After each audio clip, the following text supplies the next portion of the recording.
Alhamdulillah nahmaduhu wa nasta'inuhu wa na'udzu billahi min shururi anfusina wa min sayyiati a'malina. Asyhadu an la ilaha illallah wahdahu la syarika lah wa asyhadu anna Muhammadan abduhu wa rasuluhu la nabiyya ba'dah. Allahumma shalli wa sallim ala nabiyyina wa habibina wa qudwatina Muhammad wa ala alihi wa sahbihi ajma'in. فيا عباد الله اتقوا الله فقال الله في القرآن أعوذ بالله من الشيطان الرجيم بسم الله الرحمن الرحيم لولا ينهاهم الربانيون والأحبار عن قولهم الإثم وأكلهم السحت لبئس ما كانوا يصنعون. Mengapa para ulama dan pendeta mereka tidak melarang mereka mengucapkan perkataan bohong dan memakan yang haram? Sungguh sangat buruk apa yang mereka perbuat. Surat Maidah ayat 9. Jemaah yang mulia, semoga Allah menguatkan ketakwaan kita, dan saya mengajak kepada kita semua untuk terus meningkatkan ketakwaan ini dengan sabar, karena terus terang banyaknya cobaan, hambatan, rintangan, upaya-upaya untuk menghentikan kita dari mewujudkan ketakwaan dalam hidup sehari-hari. Bahkan dengan menuduh, mengelabui, membuat kita ragu dengan keyakinan kita bahwa Islam adalah agama yang benar, agama yang rahmatan lil alamin, agama yang menaburkan kasih sayang, bukan kekerasan. Kampanye terhadap tuduhan ini tidak peduli siang dan malam, tidak peduli ada wabah dan tidak ada wabah. Bahkan di negeri kita sekarang, kampanye ini sudah dilakukan dengan meminjam mulut orang-orang Islam, tokoh-tokoh Islam, bahkan mungkin juga orang-orang yang disebut sebagai orang yang kita sebut dengan istilah ulama-ulama Islam. Meminjam mulut mereka tentu dengan alasan-alasan yang memungkinkan, sehingga akhirnya baik itu secara formal atau informal, kelembagaan struktural atau juga tidak kelembagaan, banyak kita mendengar mulut-mulut orang yang membuat kita terperangah. Kenapa tiba-tiba saja dia mengucapkan tuduhan seakan-akan menunjukkan dia bukan beragama Islam. Semoga Allah menguatkan kita pula untuk bisa istiqomah mengikut sunnah Nabi SAW. Jemaah yang mulia, pada kesempatan khutbah kali ini saya ingin mengajak kita untuk mendiskusikan satu poin penting terkait topik ulama. Dan saya ingin mencoba mengajak kita mendiskusikan beberapa ayat Al-Quran terkait para ulama ini. Terus terang menyebut ulama, berhenti di kata ulama itu memang masih ambigu. Karena kalau mengikut apa yang disebutkan oleh Imam Al-Ghazali misalnya, beliau di zamannya saja sudah membuat kategori besar ulama itu dengan istilah ulamaul akhirah dan ulamaul dunia. Ulama akhirat dengan ulama dunia, yang kemudian dipertajam dengan istilah ulama dunia dengan sebutan ulama usu, ulama jahat. Nah, seperti apa sebenarnya Al-Quran memberikan gambaran tentang para ulama ini? Satu hal yang kita tahu, ada sedikit-dikitnya 6 ayat yang langsung menyebutkan, ya saya menyebutkan sedikit-dikitnya, terkait cerita tentang para alim ulama dalam Al-Quran. Ya, satu cerita tentang seorang ulama yang sebenarnya tidak pernah menjalani hidup pada posisi negatif, bicaranya, ilmunya, akhlaknya dan sebagainya, tapi mengakhiri hidupnya sebagai seorang kafir. Nauzubillah min dzalik. Itu nanti kita ketemu dalam surat Al-Hasyr. Ini ketika iblis turun langsung merusak dia. Ada satu lagi ulama yang juga saking luar biasa ketakwaannya, sampai-sampai tidak ada doa yang diucapkannya kecuali dikabulkan Allah. Tidak ada doa yang diucapkannya kecuali pasti dikabulkan Allah. Ulama seperti ini Nauzubillah min zalik, karena juga mengakhiri hidupnya sebagai seorang yang kafir kepada Allah Subhanahu wa taala. Bahkan Allah menyamakannya dengan sebutan seperti anjing. Jadi ada orang yang dipersonifikasikan Allah seperti anjing. Anjing itu kau kasih peringatan dengan tidak kau kasih peringatan, kata Allah begitu. Yalhaz. Yalhaz itu dia tetap julurkan lidahnya. Dan karakter anjing ini yang disebut satu karakter dari anjing itu, yang tidak pernah kecuali dia menjulurkan lidahnya. Kalau boleh kita bawa dengan terjemah atau makna atau tafsir yang bebas, saya tidak mengatakan tafsir liberal tentunya. Maksudnya adalah pandai berdalil, salah benar dia keluar dalil itu. Pokoknya di tempat gelap dia halal, di tempat terang halal. Ikut kafir halal, ikut muslim halal, dan semua dalilnya jelas. Kalau tanggung-tanggung ilmu kita, selesai kita dibuat. Kira-kira begitu. Nah, ini yang disebutkan dalam Quran terkait Bal'am ini. Bal'am ini hidup sezaman dengan Nabi Allah Musa alaihissalam dan juga sezaman dengan Fir'aun. Tidak ada masalah, sebenarnya dia punya problem.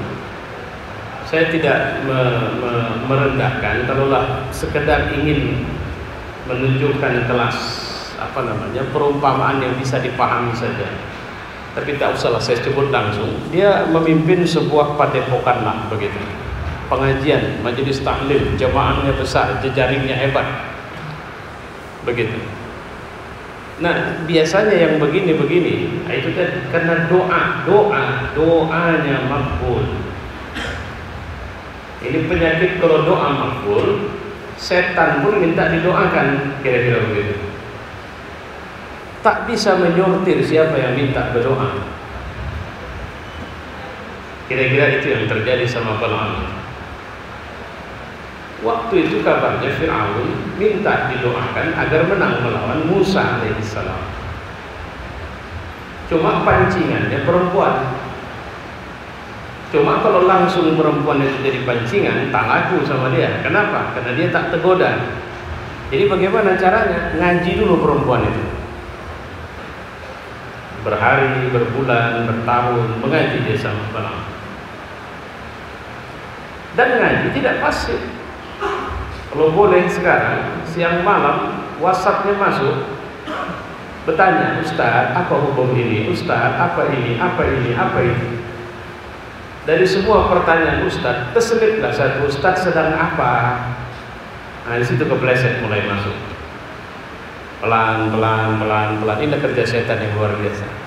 Sampai terakhir siap nikah, tapi syarat nanti ada utusan raja meminta doa. Minta doa sama Allah lah. Allah kan yang mengabulkan. Ustaz cuma tinggal doa saja. Kalaupun memang doa ini tak benar, permintaan ini tak benar, karena ini orang tidak benar, pasti Allah tidak kabulkan. Sudahlah, doakan saja. Ustaz sudah terbelit dengan cintanya kepada perempuan ini, akhirnya dia pulang lah. Namanya cuma tinggal doa, urusan kabulkan kan Allah. Apa salahnya kalau saya mendoakan dia untuk misalnya jadi menang melawan Musa? Apa masalah? Ya doa, ya Allah, dengan izinmu aku minta, dengan izinmu nya, enggak yang lain-lain. Aku enggak maksa kok. Itulah yang diabadikan Allah dalam Quran dengan sebutan atau dipersonifikasikan dengan anjing. Anjing ini enggak usah takut. Herder atau tidak herder, dia jinak sama tuannya.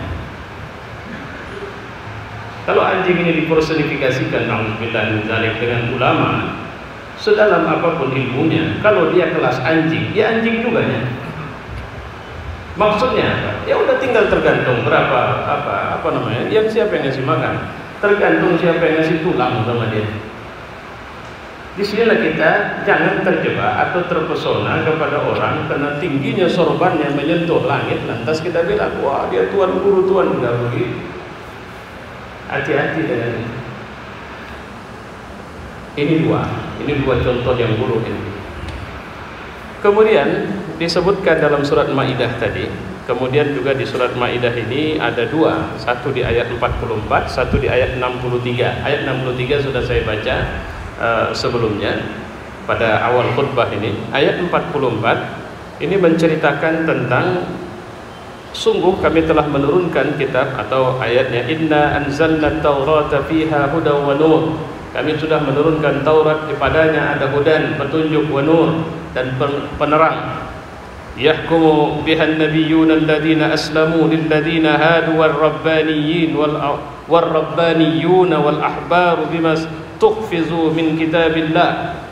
Ya, di dalamnya ada petunjuk dan cahaya yang dengan kitab itu para nabi berserah diri kepada Allah, memberikan keputusan atas perkara orang Yahudi, demikian juga para ulama dan pendeta-pendeta mereka.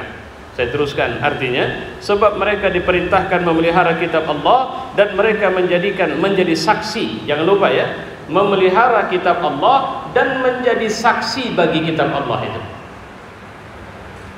Kalau sudah menjadi saksi, dia akan komitmen dengan kebenaran yang dia pegang, apapun risikonya. Ini penipu? Tidak, dia bukan penipu. Saya tahu betul siapa dia. Tapi dia penipu, tidak bisa. Anda bukti apa? Saya tahu betul, saya punya saksinya bahwa dia bukan menipu dan bukan dia yang ambil. Apa saksi Anda? Apa bukti Anda? Itu kerja ulama. Tapi saya pejabat, urusan apa sama saya? Anda pejabat atau tidak pejabat, saya nggak punya urusan. Tapi yang pasti Anda menuduh orang yang salah dengan tuduhan, mengatakan dia pembohong atau dia mengambil benda Anda, saya tahu betul dia tidak ambil. Anda mau tahu, saya kasih tahu siapa yang ambil. Ini ulama. Makanya mulut ulama ditakut kali orang kalau dia bicara lurus. Gimana caranya supaya dia bisa bicara bengkok? Kenapa? Dia bukan cuma bilang, aku tahu betul dia bukan yang mengambil. Atau kau mau aku kasih tahu siapa yang ambil? Biar aku bilang sekarang di depan semua orang ini. Coba bayangkan, karena dia tahu betul siapa yang ambil dan dia mengambil itu akan membongkar, akan memunculkan rasa malu sang pejabat itu. Coba bayangkan, apa yang akan dilakukan orang untuk membungkam mulutnya? Ya, ini kalau mau dikatakan, mereka ini adalah wa kanu alaihi syuhada, bahkan mereka adalah saksinya. Fala takhshawun nasa wakhshawni. Jangan takut sama manusia, takut sama aku, kata Allah. Masyaallah. Wala tashtaru bi ayati thamanan qalila. Jangan jual ayatku dengan harga yang murah. Harga ulama itu bukan berapa. Ustaz bisa ngisi ceramah, berapa Ustaz? Saya tidak sekali dua ditanya begitu. Bahkan saya tidak sedikit orang yang menuduh saya seperti itu. Oh belum, dia payah itu, tarifnya ada itu. Kadang-kadang terperangan juga yang bilang begitu bukan orang biasa, orang-orang yang juga kerjanya berdakwah. Ya, kemarin saya dikasih tahu itu, Ustaz inilah yang bilang Ustaz begitu. Saya bilang, saya sini orang kenal saya siapa, ya sudah, nggak tahu saya dibicarakan lagi. Allah sudah bilang jangan jual, ini agama Allah. Ya. Wa man lam yahkum bima anzalallahu fa ulaika humul kafirun. Ini surat Al-Maidah ayat 44. Yang kita garis bawahi, wala tashtaru bi ayati samanan qalila. Jangan jual ayatku ini dengan harga yang sedikit. Artinya, Pak, sistem pertahanan para ulama itu akan dirusak dengan jualan ringan ini. Ini kan zaman Ustadz ini baru hebat kalau dekat pejabat. Oh, dia dekat sama gubernur tuh, dekat sama wali kota itu. Ini pasangan calon ini sedang berebut ini, ngejar-ngejar dia ini. Wah, itu baru hebat Ustadz. Tapi kalau tak ketengok, nggak ada hebatnya. Padahal Nabi pernah puji seorang laki-laki, kata Nabi, luar biasa, tuba, beruntung itu seorang laki-laki yang dia perang bawa kudanya sendiri, rambutnya kusut, kemudian kakinya berdebu, kata Nabi. Dan kemudian kalau disuruh jaga, dia jaga. Kalau disuruh maju ke front, dia maju ke front. Kalau disuruh mundur, dia mundur. Kalau minta izin, nggak dikasih. Kalau memberi pendapat, orang remeh. Kenapa? Karena orang tidak melihat dia punya harga. Tuba, itu orang beruntung, kata Nabi. Kenapa? Karena dia cuma punya harga sama Allah. Bapak baru sayang sama saya, senang sama saya. Kalau saya ada buat baik sama bapak, itu naluriah, itu wajar, itu basyariah, itu manusiawi. Saya tak bisa ngomong sama dia, kenapa? Ada budi dia sama saya, itu hal yang biasa. Tapi kalau tidak ada budi, siapa kau? Apa urusanku samamu? Nah itu. Nah, orang yang seperti ini ketika dia melakukan semua itu karena Allah, sama dia tidak ada masalah. Ini yang pernah saya sampaikan Atha bin Abi Rabah. Atha bin Abi Rabah ini tabi'in, sehidup sezaman dengan para sahabat. tinggalnya di Masjidil Haram. Kalau nengok muka, ini manusia jelek luar biasa. Sampai-sampai ada istilah, ini Atha bin Abi Rabah duduk, kemudian elang bertengger. Ini sulit bedakan mana elang mana dia, saking hitamnya dia.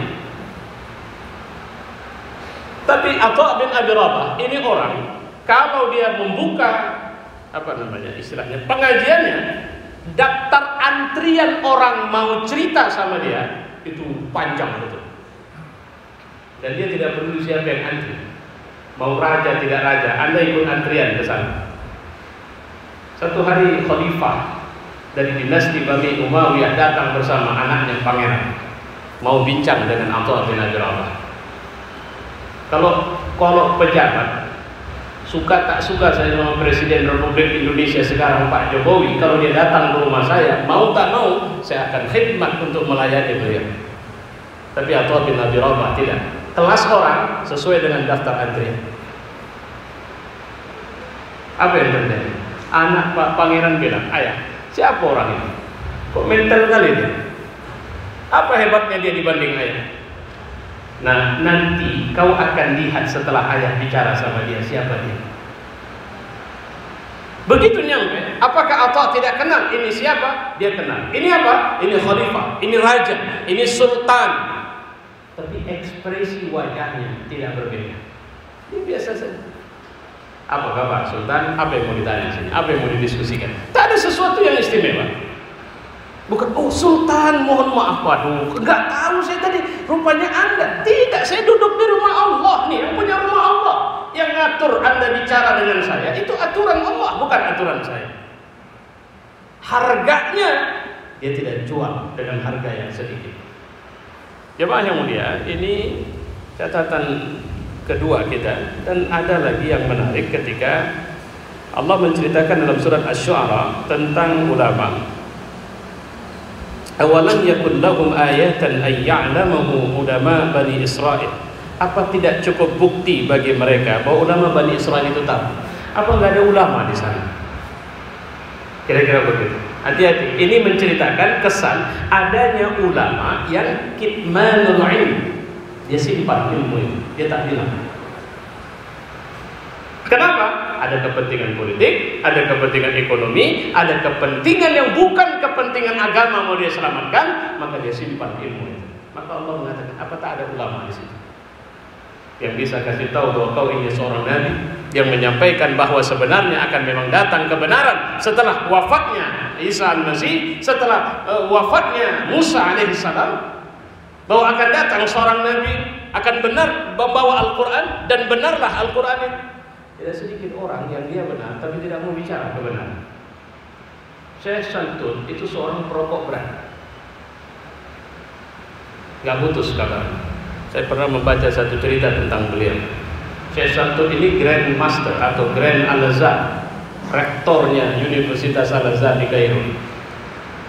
Karena dia perokok berat, orang tanya sama dia satu waktu, Syekh, tanya apa hukum rokok? Jawaban dia, haram. Orang yang bertanya semua, gimana? Anda bilang rokok haram, sementara Anda perokok. Apa jawabannya? Anda tanya hukum rokok kan? Bukan tanya saya merokok atau tidak kan? Kalau Anda tanya hukum rokok, maka rokok itu haram. Setelah saya bilang haram dan Anda tahu itu haram, Anda lihat saya melakukan yang haram, tugasmu apa? Bukan kau tuduh aku. Aku punya masalah di situ. Dan jangan mentang-mentang aku gurumu lantas kemudian kau tidak berani menegurku. Tidak sedikit kita yang ketika saya masih merokok ditanya orang hukum rokok, saya akan bilang, makruh ini. Kenapa? Karena saya perokok sehingga tidak objektif. Cuma Ustaz, saya mau masuk ini tes di sana. Cuma katanya harus ada uang pelicin itu. Cuma Ustaz, alah, ajar aja lah. Kalau memang aman ya situasi, tak ada masalah itu. Saya mau cerita sedikit, mohon maaf minta waktu dalam khutbah ini. Ini sedang terjadi. Salah satu pesantren saya, mudirnya istilahnya, semacam pimpinan pesantren, saya pembina di situ. Berapa hari terakhir ini tidak bisa tidur. Setiap pagi lepas subuh telepon saya, berulang-ulang. Kenapa? Ada duit nyasar masuk ke rekening pesantren ratusan juta. Cuma ini Ustaz, kita rapat yayasan, cari tahu. Setelah cari tahu, Kemudian apa yang terjadi? Ketemu, oh ini sebab masuk duit. Kita jumpain yang kirim duit. Yang kirim duit mengatakan, kami menerima prosedur sebagaimana seharusnya, sehingga duit itu kami kirim. Tapi kami tidak pernah menyatakan, atau kami tidak pernah mengeluarkan proposal apapun ke tempat Bapak, kata si pimpinan. Ya, saya tidak mau tahu dengan Bapak tidak pernah mengeluarkan. Cari saja orang dalam Bapak, cari tahu, ketemu. Rupanya ada yang main di dalam. Lantas ditanya penyelesaiannya, bagaimana penyelesaiannya? Sama kami sudah selesai. Begitu duit kami salurkan, nggak urusan kami lagi. Terserah kalian mau apain duit. Secara hukum tidak ada masalah. Kalau kami mau pulangkan, boleh pulangkan dengan catatan kalian buat surat bahwa kalian tidak sanggup mengelola duit yang kami kirimkan. Silakan pulangkan. Saya bilang, saya tidak setuju dengan itu. Kenapa? Karena kalau kita bilang kita tidak sanggup, itu berarti kita ambil alih masalah yang dia buat. Lantas bagaimana? Amat diamkan saja. Apa dia bilang? Ustaz, 1 hari saja duit ini ada di rekening kita, saya tak bisa tidur nyenyak. Saya butuh duit, pesantren butuh duit, tapi terus terang saya tidak mau duit yang seperti ini. Nah, ini jarang-jarang. Kalau saya bilang, saya pun terkejut. Ini ujian juga sama beliau. Jarang-jarang ada manusia begini sekarang. Kenapa? Yang punya duit sudah bilang, udah ambil saja, nggak apa-apa, terserah mau kalian gunakan apa, kan halal, tidak ada masalah. Tapi dia bilang, kami tidak pernah mengajukan proposal karena duit ini keluar karena sebab adanya proposal, walaupun proposal dikeluarkan sianu dan ini kepleset masuk ke rekening pesantren. Dia tidak jual. Tapi berapa banyak orang yang tidak sanggup untuk istiqomah begini. Kemarin pagi dia masih telepon lagi dan mengatakan, Ustaz, saya tidak bisa tidur lagi. Tolonglah Ustaz, sudahlah, biarkan sajalah duit ini diambil oleh dia. Enggak urusan kita Ustaz. Pertanggungjawaban kita sama Allah, bukan sama mereka. Mereka bilang halal sekalipun, tapi apakah hukum dari mereka? Hukum dari Allah. Subhanallah. Saya bilang apa Ustaz? Walaupun saya pembina, tapi yang hari-hari di situ antum. Kalau ternyata antum tidak bisa tidur gara-gara uang itu, maka saya perlu sampaikan kepada antum, lakukan semua cara yang Allah ridho dan antum bisa tenang, buat itu. Saya jujur, saya sampai hampir mau menulis dalam sebuah status karena saya masih ingat beberapa waktu yang lalu beliau ini dituduh mengkorupsi uang sampai 500 juta rupiah oleh seorang atau beberapa orang yang menuduhnya sebagai manusia yang sebenarnya bisa dibeli. Ternyata uang jumlah lebih besar pun dia tidak tertarik sebenarnya. Nah, ini bicara ulama. A'tadiru ya ulil absar.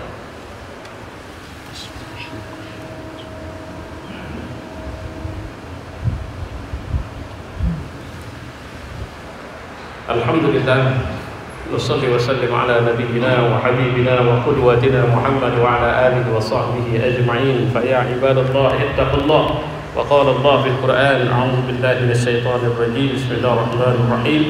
Innama yakhshallaha min 'ibadihi al-ulama. Innallaha 'azizun ghafur. Sebenarnya yang paling takut sama Allah itu, atau yang punya kadar takut yang tinggi kepada Allah itu adalah ulama. Dan Allah itu maha tinggi dan maha pengampun. Jadi kalau ditanya siapa ulama yang layak kita tiru, yang rasa takutnya kepada Allah bisa kita lihat. Bagaimana saya bisa melihat ulama yang takut sama Allah, Ustaz? Ulama itu akan menunjukkan akhlaknya yang baik dan tidak akan berubah dalam semua suasana. Ulama itu akan menunjukkan cara bicaranya yang tunduk kepada Allah. Dia tidak takut kepada siapapun kecuali kepada Allah. Ulama itu akan berpenampilan sebagaimana Allah menyuruhnya, sehingga dia tidak peduli dengan banyak manusia menganggap dia seperti apa sekalipun. Karena ulama setelah dia tahu siapa Allah, maka dia tidak berani untuk macam-macam di depan mata Allah. Bagaimana mungkin seorang karyawan berani melakukan tindakan tidak benar saat majikannya mengawasi dia? Itu sudah luar biasa. Itu pasti hanya 3 sebab. Dan paling besar itu apa? Kalau bahasa Quran, innal ladzina kafaru sawa'un 'alaihim anzartahum am lam tunzirhum la yu'minun. Khatamallahu 'ala qulubihim. Itu orang yang hatinya sudah tak melihat salah sebagai salah. Wa 'ala sam'ihim, sudah tidak mendengar nasihat sebagai nasihat. Wa 'ala absarihim ghishawah, enggak ketengok dia majikannya merhatiin dia. Itu orang yang suka harta haram diambil, segala yang tidak benar dilakukan. Kenapa? Dia enggak tahu ada Tuhan memperhatikan dia. Padahal Allah itu tahu apa yang sampai ada dalam hatinya sekalipun. Jemaah yang mulia, ulama yang seperti inilah yang kita layak untuk merujuk pendapat-pendapatnya. Untuk saya mau sampaikan, jangankan dia berpendapat, melihat dia saja pun iman kita bisa nambah. Wa'lamu annallaha qala fil Qur'an innallaha wa malaikatahu yusholluna 'alan nabi ya ayyuhalladzina amanu shallu 'alaihi wa sallimu taslima. Allahumma shalli wa sallim 'ala Muhammad wa 'ala ali Muhammad kama shallaita 'ala Ibrahim wa 'ala ali Ibrahim wa barik 'ala Muhammad wa 'ala ali Muhammad kama barakta 'ala Ibrahim wa 'ala ali Ibrahim fil 'alamin innaka Hamidum Majid. Allahumma ighfir lil mu'minina wal mu'minat wal muslimina wal muslimat al ahya'i minhum wal amwat. Rabbana atina fid dunya hasanah wa fil akhirati hasanah wa qina 'adzaban nar. Ibadallah, innallaha ya'muru bil 'adli wal ihsani wa ita'i dzil qurba wa yanha 'anil fahsya'i wal munkar wal baghi ya'idukum la'allakum tadhakkarun. Fadhkurullaha 'azim yadhkurkum washkuruhu 'ala ni'amihi yazidkum wa la dzikrullahi akbar.